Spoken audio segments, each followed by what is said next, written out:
ዛሬ በካሜራ ፊት በሚያብለጨልጭ መብራት ስር እና በቢሊዮኖች አይን ፊት ህይወታቸው ያለፈ 5 ተጽዕኖ ፈጣሪ ሰዎችን ታሪክ እናያለን። ታሪኮቻቸው ያስደነግጣሉ፣ ልብ ይሰብራሉ፣ ደግሞም ያስተምራሉ።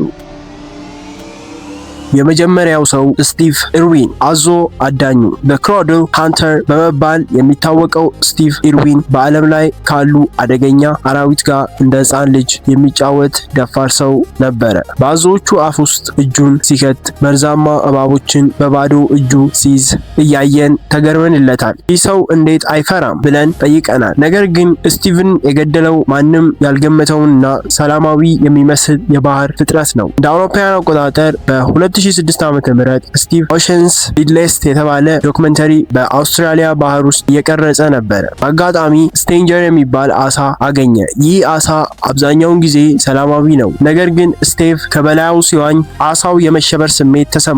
በቅጽበት ሹልና መርዛማ የሆነ ጭራውን በመሰንዘር የስቲቭን ደረት ወጋው። በካሜራው እያንዳንዱ እንቅስቃሴ በዝርዝር እየቀረጸ ነበር። ካሜራው ስቲቭ ደረቱ ላይ የተሰካውን የአሳ ጭራ ሲነቅለውና ነፍሱ ስትወጣ በከፍተኛ ጥራት ተቀርጿል። ካሜራማኑ ጀስተን ላዮን እንደሚለው ስቲቭ ወደ ካሜራው ተመልክቶ የተናገረው የመጨረሻ ቃል እየሞትኩ ነው አያም ዴይንግ የሚል ነበረ። ያ ቪዲዮ ዛሬ የት አለ?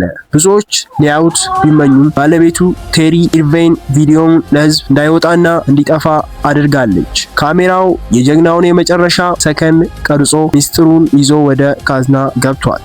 ሁለተኛው ሰው ብራንደን ሊ የአፈ ታሪኩ ብሩስ ሊ ልጅ ነው። አባቱ ብሩስ ሊ በ32 ዓመቱ በምስጢራዊ ሁኔታ ሞቷል። የሊ ቤተሰብ እርግማንን እንደነፈሰ አድርጎ ነበረ። ብራንደን በ28 ዓመቱ ዘ ክሮ የተባለ ፊልም ሲቀርጽ ያ እርግማን እውነት ይመስል ጀመረ። የፊልሙ ትዕይንት ብራንደን በሽጉጥ የሚመታበት ነበረ። ሽጉጡ ውስጥ መሆን የነበረባቸው ባዶ ዳሚ ፕሮምፕ ጥይቶች ነበሩ። ነገር ግን በቴክኒክ ሰራተኞች ስህተት እውነተኛ ጥይት በሽጉጡ ቱቦ ውስጥ ተሰግስጎ ቀርቶ ነበረ። ተዋናዩ ሽጉጡን ሲተኩስ ያ እውነተኛ ጥይት የብራንደንን ሆድ ቀዶ ገባ። ብራንደን ተመቶ መሬት ላይ ሲወድቅ ዳይሬክተሩና ሰራተኞቹ እንዴት ያ ድንቅ ትወና ነው ብለው አጨበጨቡ። ብራንደን ሳይንቀሳቀስ ለረጅም ሰዓት መሬት ላይ ሲወድቅ ሲቆይ ግን ነገሩ ትወና አለመሆኑ ታወቀ። ለካ ካሜራው ያንን ግድያ በቀጥታ ቀርጾታል። ፊልሙ ሲወጣ ግን ያ እውነተኛ ሞት ትዕይንት ተቆርጦ ወጥቶ በሌላ ተተክቷል። ብራንደን ካሜራው እያየ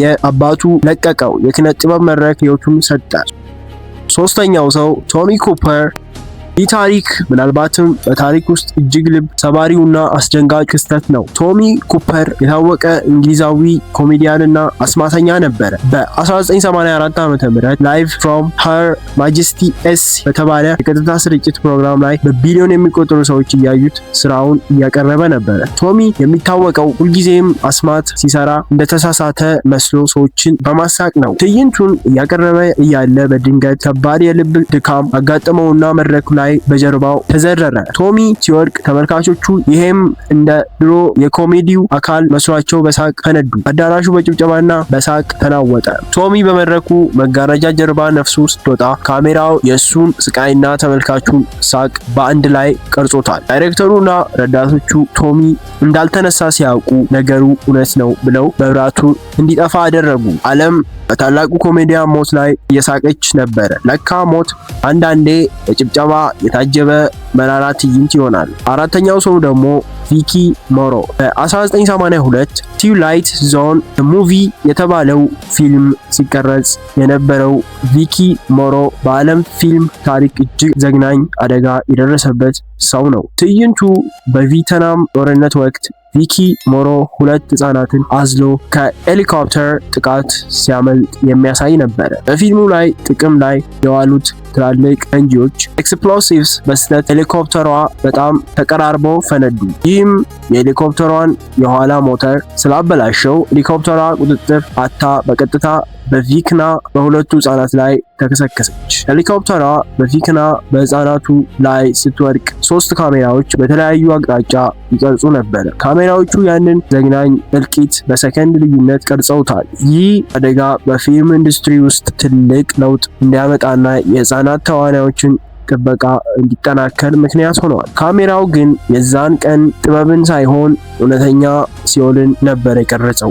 አምስተኛው ሰው ደግሞ ኦወን ሃርት እንደ አውሮፓውያን አቆጣጠር በ1999 ዓ.ም ኦቨር ዘ ኤጅ በተባለ የWW የቀጥታ ስርጭት ውድድር ላይ ለየት ያለ አቀራረብ እንዲያደርግ አቅዶ ነበረ። ልክ እንደ ሱፐር ሂሮ ከስቱዲዮ ጣሪያ ላይ በገመድ ታስሮ ወደ መድረክ መውረድ ነበረበት። ኦውን ወደ ታች መውረድ እንደጀመረ በድንገት የገመዱ መቆላለፊያ ተበጠሰ።